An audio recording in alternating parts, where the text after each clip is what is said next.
Hello students, I am प्रिया सैनी। श्रीमती मोहरी देवी तापड़िया कन्या महाविद्यालय के इस यूट्यूब चैनल पर आपका स्वागत है। आज हम प्लांट फिजियोलॉजी के बारे में डिस्कस करेंगे कि प्लांट फिजियोलॉजी में हम फोटोसिंथेसिस, रेस्पिरेशन, ट्रांसपायरेशन आदि के बारे में डिस्कस करते हैं। आज सबसे बेसिक टॉपिक है प्लांट वाटर रिलेशन। प्लांट और वाटर के रिलेशन के बारे में हम पढ़ेंगे कि प्लांट वाटर रिलेशन क्या है, वाटर क्यों हमारे लिए और प्लांट बॉडी के लिए ज़रूरी है, वो किन किन एक्टिविटीज़ में वाटर जो है वो यूज़फुल होता है प्लांट्स के लिए। इन सब चीज़ों के बारे में आज हम पढ़ेंगे। आज की इंट्रोडक्टरी क्लास है, तो इसके अंदर हम प्लांट वाटर रिलेशन को शुरू करते हैं कि सबसे पहले वाटर जो है वो वाटर की ज़रूरत क्यों है प्लांट्स को। वाटर हम बोलते हैं water is essential for the life, water is essential for the plants life. हमारी लाइफ के लिए वाटर ज़रूरी है, प्लांट्स की लाइफ के लिए वाटर ज़रूरी है। लेकिन हम ये चीज़ बोल क्यों रहे हैं कि water is essential for the life? इसका मेन रीज़न क्या है? हम ये इसलिए बोलते हैं water is essential for life because most of the part, cell का एक most of the part 70% part water है। क्या 70% पार्ट के अंदर वाटर है। प्रोटोप्लास्ट का 70% पार्ट जो है वो वाटर उसके अंदर वाटर है, और एक्वाटिक प्लांट्स का 90% पार्ट में वाटर, कुछ टेरेस्ट्रियल प्लांट्स या बड़े प्लांट्स के अंदर 40 to 50% वाटर होता है। लेकिन वाटर ज़रूरी है। क्यों ज़रूरी है? क्योंकि वाटर जो है प्लांट की फिजियोलॉजिकल एक्टिविटीज़ जो है उनमें बहुत उनको ऑपरेट करता है या उनमें यूज़फुल है। इसके बारे में हम आगे पूरा डिटेल में पढ़ेंगे। वाटर जो है एक बेस्ट सॉल्वेंट होता है। यहाँ पे ये समझना ज़रूरी है कि सॉल्वेंट क्या है। सॉल्वेंट उस चीज़ को हम कह रहे हैं जिसमें कैपेसिटी होती है किसी सॉल्यूट को अपने अंदर डिज़ोल्व करने की, उसे हम सॉल्वेंट कहते हैं। सॉल्यूट के अंदर मिनरल्स, गैसियस पार्ट्स और न्यूट्रिएंट्स आदि को हम ले सकते हैं, उन्हें हम सॉल्यूट कह सकते हैं।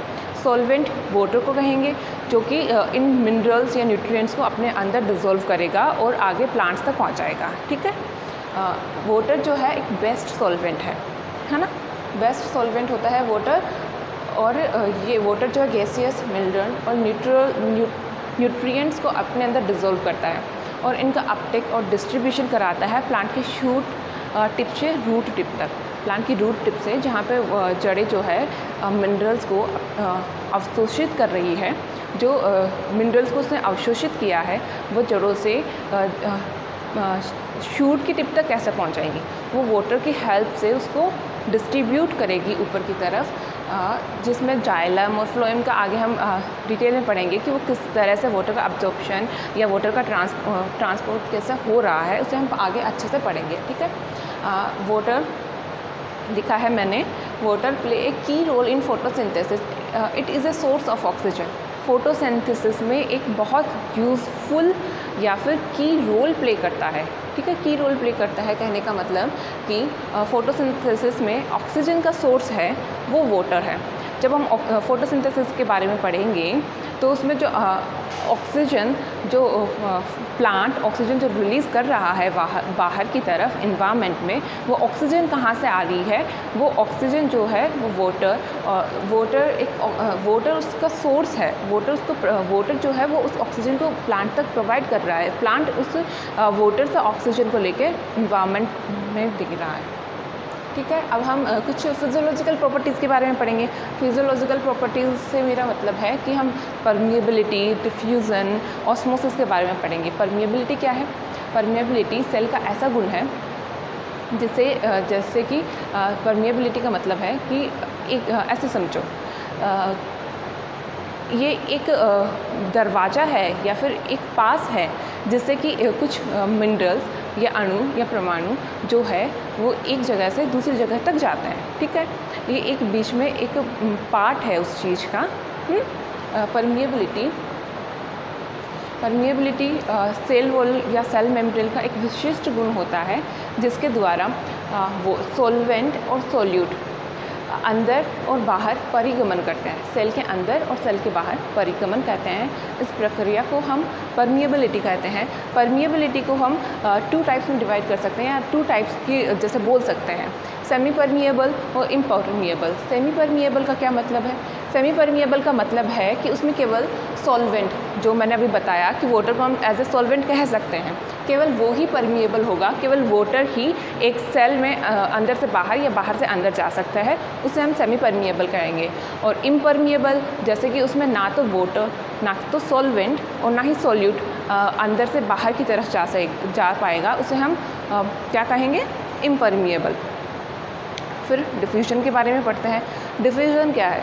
डिफ्यूजन में एक अणु अपनी अधिक सांद्रता से कम सांद्रता की ओर गमन करता है, मतलब हाई कंसनट्रेटेड ग्रेडियंट से लो कंसनट्रेटेड ग्रेडियंट तक उसका गमन या पास होना हम डिफ्यूज़न कहते हैं। डिफ्यूज़न का भी प्लांट की फिजियोलॉजिकल एक्टिविटीज़ में बहुत बड़ा रोल है, जिसे मैं आगे आपको अच्छे से एक्सप्लेन करूँगी। अभी इसकी डेफिनेशन क्या है?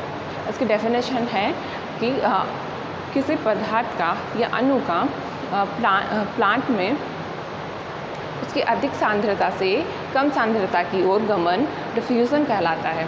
आगे बात करते हैं ऑस्मोसिस। ऑस्मोसिस क्या है?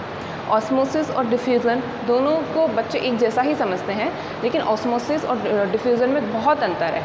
ऑस्मोसिस में जो अणु है वो अपनी अधिक सांद्रता से कम सांद्रता की ओर गमन कर रहे हैं, लेकिन उनके बीच में क्या है? अर्धपारगम्य झिल्ली है ना। अर्धपारगम्य झिल्ली से होकर वो अपनी अधिक सांद्रता से कम सांद्रता की ओर गमन करेंगे, उसे हम ऑस्मोसिस कहेंगे। जिसका मतलब कि हम ऐसे कह सकते हैं कि ऑस्मोसिस और डिफ्यूज़न सेम नहीं है, क्योंकि उसमें सेमी परमिएबल मेम्ब्रेन तो थी नहीं डिफ्यूज़न में। ऑस्मोसिस में सेमी परमिएबल मेम्ब्रेन होती है। सेमी परमिएबल मेम्ब्रेन के थ्रू कोई कंटेंट अपनी सबस्टेंट जो है वो अपनी हाई कंसनट्रेटेड ग्रेडियंट से लो कंसनट्रेटेड ग्रेडियंट की ओर जा रहा है, इसे हम ऑस्मोसिस कहते हैं। मे बी आपको समझ में आ गया होगा कि डिफ्यूज़न एंड ऑस्मोसिस में डिफरेंस क्या है। ये बेसिक डिफरेंस है। अब नेक्स्ट की क्लास में हम क्या पढ़ने वाले हैं? नेक्स्ट की क्लास में हम एब्जॉर्प्शन ऑफ वाटर पढ़ेंगे, ट्रांसपोर्ट ऑफ वाटर पढ़ेंगे। आज केवल इंट्रोडक्टरी क्लास थी, तो उसमें हमने पढ़ा है प्लांट वाटर रिलेशन क्या था, वाटर ज़रूरी क्यों है प्लांट्स के लिए या हमारी लाइफ के लिए वाटर ज़रूरी क्यों है, वाटर को बेस्ट सॉल्वेंट क्यों बोल रहे हैं, सॉल्यूट एंड सॉल्वेंट में अंतर क्या है, ये सब हमने डिटेल में पढ़ा है। उसके बाद में हमने पढ़ा है परमिएबिलिटी क्या है, डिफ्यूज़न क्या है, ऑस्मोसिस क्या है, डिफ्यूज़न एंड ऑस्मोसिस में डिफरेंस क्या है। होप आप लोगों को ये समझ में आया होगा। अगर कोई दिक्कत हो या प्रॉब्लम हो या क्वेरी हो तो प्लीज़ मुझे शेयर कीजिएगा। और थैंक यू स्टूडेंट्स।